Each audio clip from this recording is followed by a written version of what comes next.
வீடு புண்ணியாச்சல் பண்ணியிருக்கிறோம். நாங்கள் செய்யறோம்.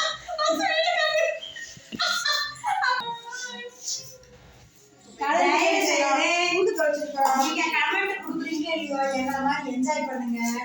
வாரத்துல ஒரு நாள் ஒரு சொந்தத்தோட சேர்ந்து சந்தோஷமா இருங்க. வேலை நிறைய பார்த்துட்டு இருக்காதுங்க. கடைசியில் ஹாஸ்பிட்டல் போய் காசு கொடுக்க நிலம் வந்துரு. வாரத்துக்கு கூட ஒரு நாள் இந்த மாதிரி என்ஜாய் பண்ணுங்க. மன போட்டு பேசுங்க. சந்தோஷமா இருங்க. பிடிச்சது செஞ்சு சாப்பிடுங்க. ஆமா, பிடிச்சது சாப்பிடுங்க. இங்க கூட பிடிச்சது சாப்பிடுங்க.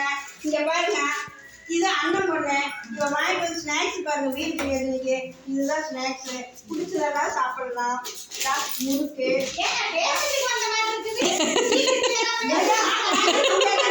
வீடு புண்ணியத்துக்கு வாங்கிட்டு வந்து ஸ்நாக்ஸ் பாருங்க.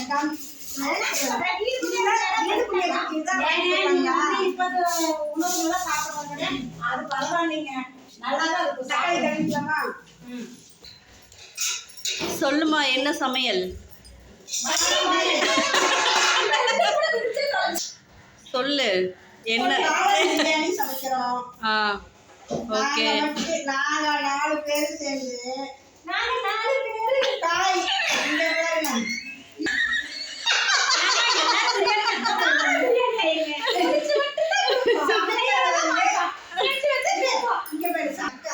எங்க பெரியவங்க உள்ள இருக்குதா? அக்கா தான் சமைக்கிறாங்க. இப்ப சமைக்கிறதுக்குள்ள பாத்ரூம்ல ட்ரம் எல்லாம் கொண்டு போயிட்டு இருக்காங்க. எதுக்குன்னா யாராவது பாத்ரூம் வந்தா எமர்ஜென்சிக்கு தண்ணி வேணும் இல்லைங்களா, தண்ணி கொண்டு போயிட்டு இருக்காங்க ட்ரம்மோட சேர்த்து. இப்ப ஜனம் கேக்குறாங்க, ஏன் மூஞ்சி மூடி வச்சுக்கிறீங்க? ஏன்னா நாங்க ரொம்ப கேவலமா இருப்போம், அதனால நாங்க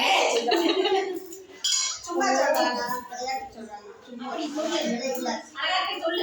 அழகா இருக்காங்க, 2 பேரும் சூப்பரா இருப்பாங்க. என்ன 2 பேரும் சொல்லு. எங்க அண்ணன் பிள்ளை, எங்க அக்கா பொண்ணு இது.